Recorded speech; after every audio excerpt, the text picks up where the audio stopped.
جو کھڑے اور بیٹھے اور لیٹے ہر حال میں اللہ کو یاد کرتے اور آسمان اور زمین کی پیدائش میں غور کرتے اور کہتے ہیں کہ اے پروردگار تو نے اس کائنات کو بے فائدہ نہیں پیدا کیا، تو پاک ہے، تو قیامت کے دن ہمیں دوزخ کے عذاب سے بچائیو۔ اے پروردگار جس کو تو نے دوزخ میں ڈالا اسے رسوا کیا اور ظالموں کا کوئی مددگار نہیں ہوگا۔ اے پروردگار ہم نے ایک پکارنے والے کو سنا کہ ایمان کے لیے پکار رہا تھا کہ اپنے پروردگار پر ایمان لاؤ، تو ہم ایمان لے آئے۔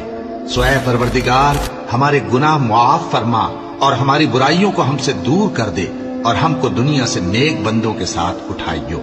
اے پروردگار تو نے جن جن چیزوں کے ہم سے اپنے پیغمبروں کے واسطے سے وعدے کیے ہیں وہ ہمیں عطا فرما اور قیامت کے دن ہمیں رسوا نہ کیجیو۔ کچھ شک نہیں کہ تو خلاف وعدہ نہیں کرے گا۔